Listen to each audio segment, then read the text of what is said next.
1992 Masehi.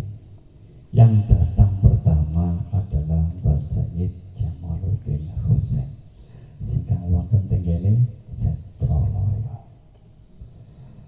Nalika beliau hadir, nalika beliau dugi, beliau memang hanya berdakwah di dalam keraton, tidak berdakwah di luar keraton. Karena itulah ketika beliau tidak berdakwah, tapi beliau ini berkeliling di wilayah luar dari Majapahit, banyak melihat warga Majapahit itu masih memeluk agama Kasyaiwan dan juga Kasugatan serta Karesian, dan yang lebih menakutkan adalah sekte Tantra Bhairawa. Bukannya Mbah Jamaluddin Husain ini mboten saged dakwah, tapi karena beliau memang diminta untuk tidak dakwah di luar keraton. Karena keprihatinan beliau inilah akhirnya beliau mengirim surat ke Raja Campa. Dari Raja Campa diteruskan ke Istanbul, Turki. Nah, di Turki inilah kemudian dipilih salah satu ulama yang ahli dalam dakwah, yang ahli dalam pengambaran daya-daya sakti yang ada di tempat pemujaan. Datanglah pada tahun 1396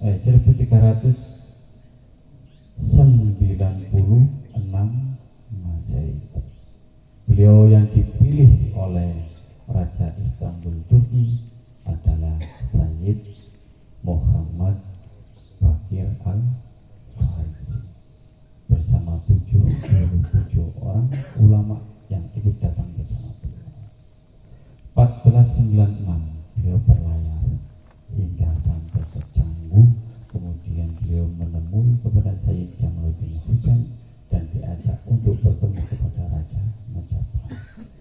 Di depan Raja Majapahit beliau menyampaikan bahwa beliau ingin berdakwah di luar wilayah keraton Majapahit.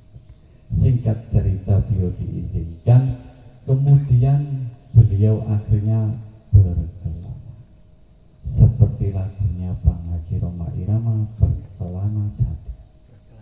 Apa nih lagunya ya? Allahumma sholli ala Muhammad. Muga-muga mboten ngantuk. Soale angel guyon nek cerita sejarah biar.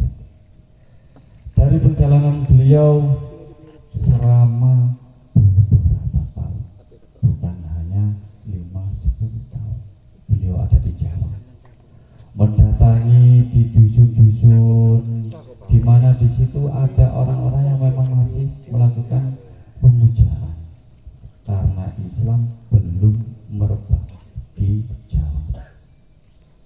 Islamisasi dari panjenengan itu makin nggak ada pin bahwa Islamisasi pertama di Jawa itu dimulai dari Mbah Sayyid Jamaluddin Husain. Tahun berapa? 1392. Ya dengan eling-eling mali dinten sing kangge ya. Mbah Bakir umumnya yang disebut Syekh Bakir datang tahun 1390-an. Beliau berkeliling sampai ke pelosok penjuru Jawa. Tidak semua tempat itu bisa diislamkan oleh beliau. Karena itulah dalam memori dan catatan beliau, di mana tempat-tempat itu yang memang masih belum berhasil beliau islamkan ataupun yang tidak beliau islamkan, ini nanti yang akan dibawa kepada seseorang yang nanti bisa dianggap bisa melanjutkan perjuangan beliau. Jalanlah beliau tak paringi cidik-cidik mawon, mboten tepi-tepi, ing mriki mawon. Wonten dusun ingkang namine dusun Setro. Wonten ya. Wonten dusun namine Sidawu. Wonten ya. Wonten dusun namine wonten dusun namine Bunut. Nah, mangke namine ketemu sedakan. Wonten dusun namine saniki lakar santri anyar sangkalan ganti mawon wonten dusun namine Pekalangan. Wonten dusun namine Randuwono.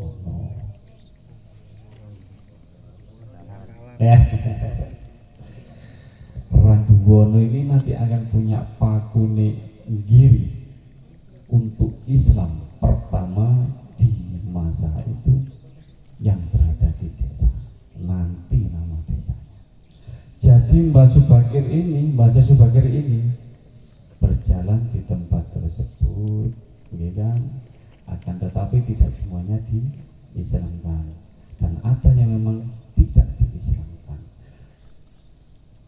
Ketika beliau sudah berada di sini pada tahun 1398 Masehi, jenengan catat 1398 Masehi niku datanglah rombongan sing sakniki dikenal dengan nama Sunan Gresik atau Mbah Sayyid Maulana Malik Ibrahim.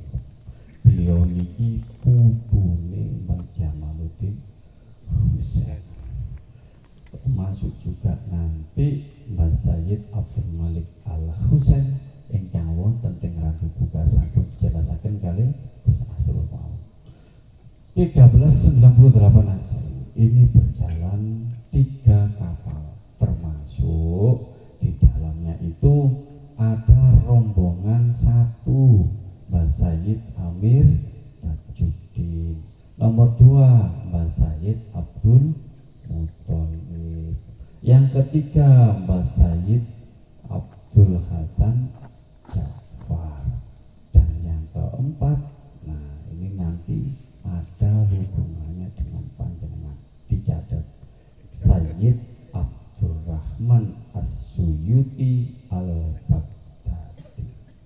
Baghdad niku pundi, Pak? Kula mboten semerap. Soalnya saya semerap catatan itu. Baghdadi ini passwordnya.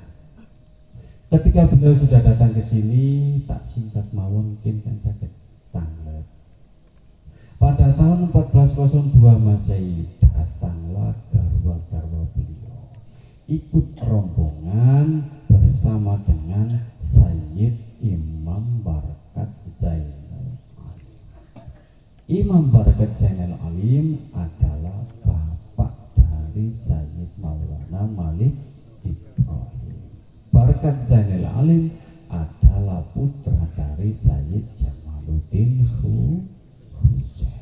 Garwanya Mbah Amir Tajuddin datang, garwanya Mbah Sayyid Abdul Muthalib datang, garwanya Mbah Sayyid Ja'far datang, garwanya Mbah Sayyid Abdurrahman As-Suyuti Al-Baghdadi juga datang bersama dengan salah satu putranya bernama Sayyid Sirojuddin, dicatat Sayyid Muhammad Sirojuddin Al-Baghdadi. Amir Tajuddin diberangkal, dipakukan di sana, ditumbalo tinggi berangkal. Yang dimaksud ditumbalo di sini adalah dijadikan ulamanya sampai sedone untuk membawa Islam. Sayyid Abdul Muthalib ada di Isian, kemudian menjadi nama desa Rumo dari kata wong limo teko negeri Rum. Akhirnya dados nama Rumo, Rum wong limo. Jadi di situ ada ulama dari Rum itu 5 orang, termasuk Sayyid Abdul Muthalib dan Sayyid Abdurrahman As-Suyuti Al-Baghdadi. Jadi macam itu. Kemudian putra dari Mas Sayyid Abdurrahman As-Suyuti bernama Sayyid Muhammad Sirojuddin Al-Baghdadi. Niki menikah dengan putri dari Mbah Sayyid. Umumnya saniki nek nyebut daerah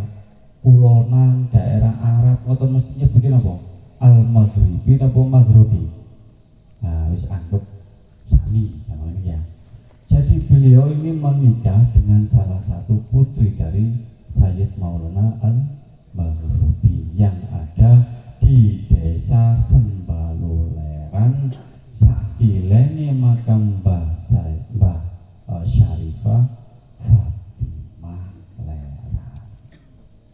Dari pernikahan Mbah Sayyid Sirajuddin dengan putri dari Maulana Maghribi, lahirlah seorang putra yang diberi nama Abdul Qasim Al-Baghdadi. Abdul Qasim Al-Baghdadi lahir tahun 1439.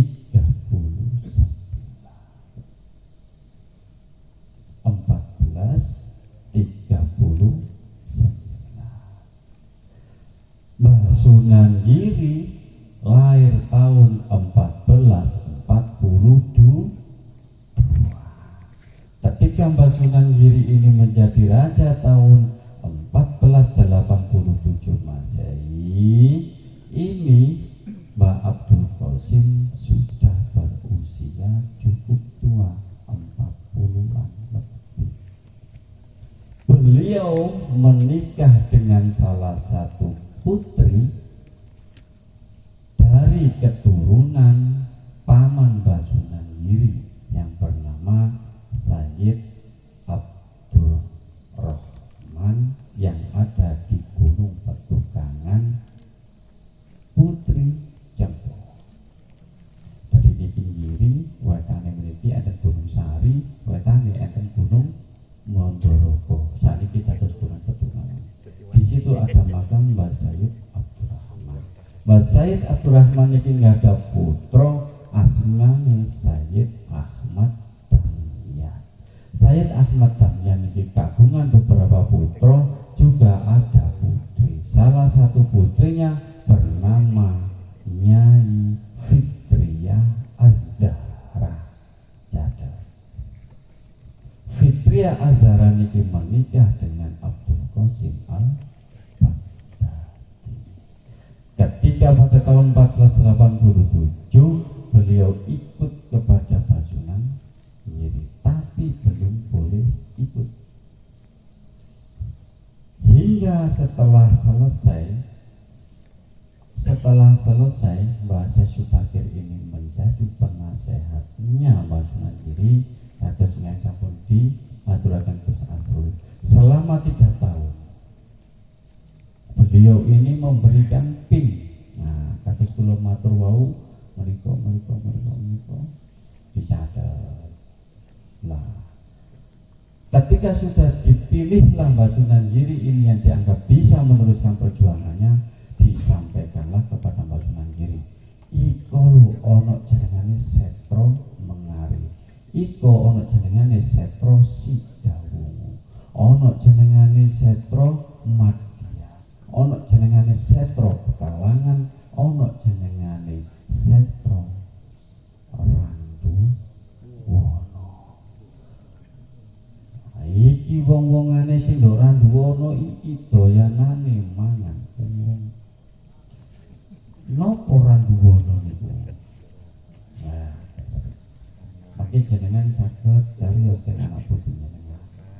Bahkan awal desa Randuwana. Jadi Randuwana niki sebenarnya mengambil nama dari sebuah tempat pemujaan atau setra pemujaan yang dipuja di situ adalah bernama Sang Hyang Warahu. Sang Hyang Warahu ini biasanya nek jenengan ningali patung sing wonten gambare kaya buta, untune dawa-dawa, kaya kalam motone mendelik gampangane. Itu adalah tempat dulu yang dipuja oleh orang-orang dusun Randuwana. Belum ada Islam. Dan setiap dalam melakukan upacara pasti akan menggunakan pancamakara. Salah satunya adalah menggunakan tumbal gadis yang berusia maksimal 18 tahun. Dan yang menyediakan tumbal perempuan ini adalah orang-orang Kelitih. Wonten desa Kelitih. Kelitih biyen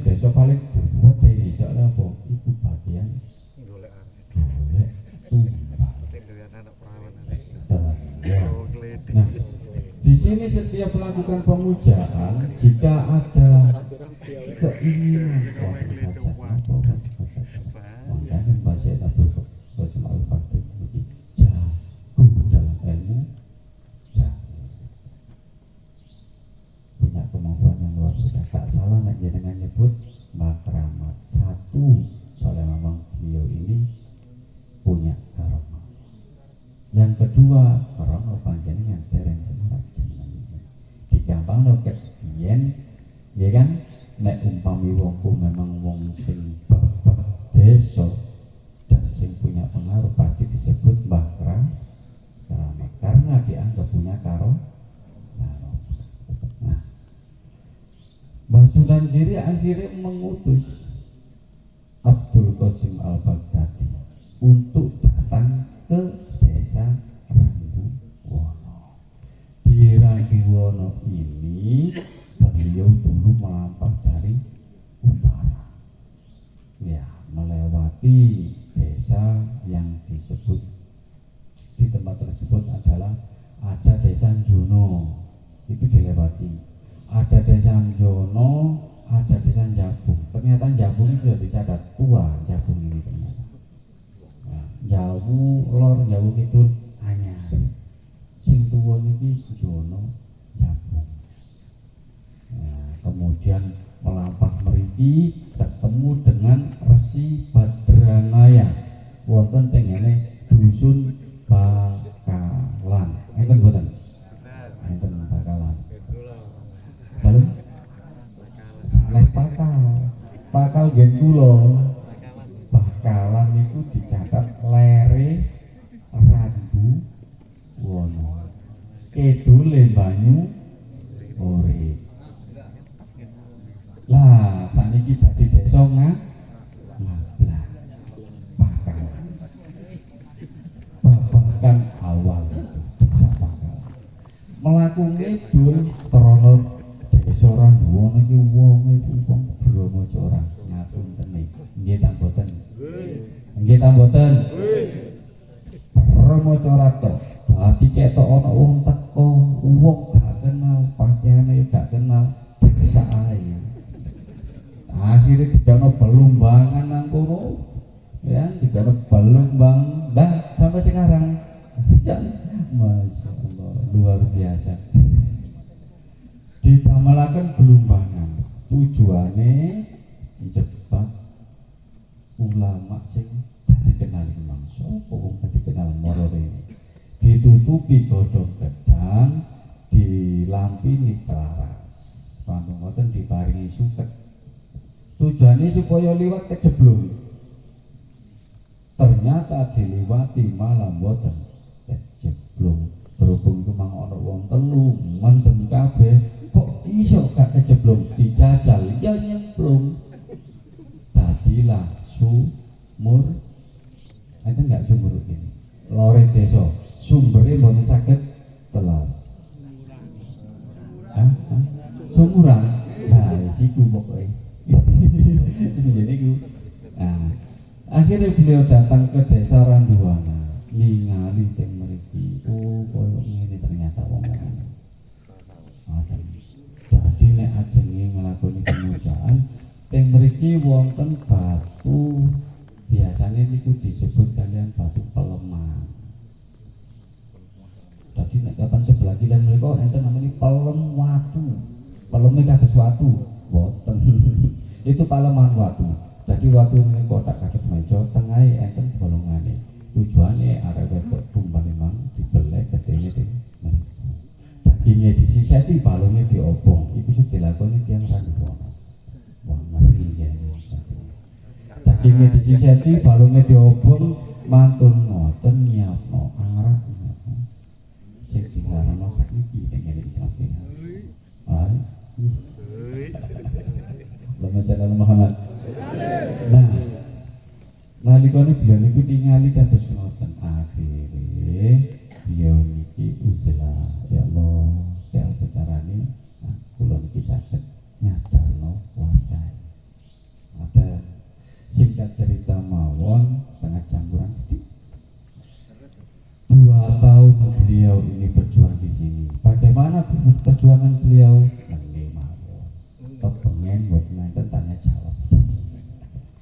2 tahun beliau berdakwah di sini.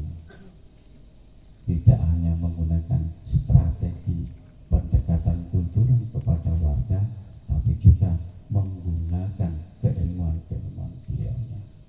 Karena setiap ulama yang diturunkan dari Giri Kedaton harus lulus torekohnya Giri Kedaton selama 3 tahun.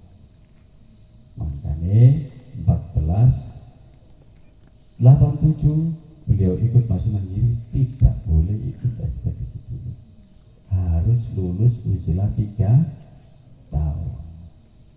Uzlahnya di Gua Uzlah Giri Gajah. Lah, jadi beliau ini adalah penganut torekonya Masunan Giri dengan nama toreko Satoriyah.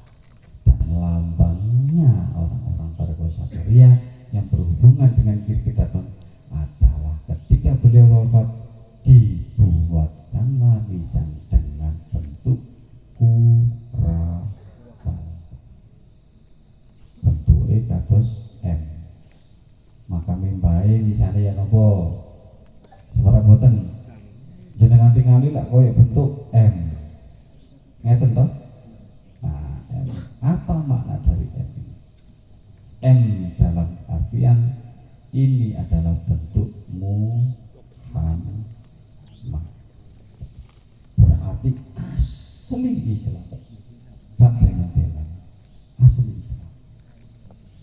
2 tahun beliau berjuang akhirnya bisa menyadarkan warga desa Rangguwono. Ketika itu di sebuah tempat pemujaan, di situ ada patung Dewa Siwa yang dipuja oleh orang-orang Rangguwono dengan taringnya yang panjang-panjang, dan bangunannya ada di sebelah utara dari makamnya Mbah Rahmat. Sinten asmane? Abdul Qasim Al-Baghdadi. Nah, jadi nek jenengan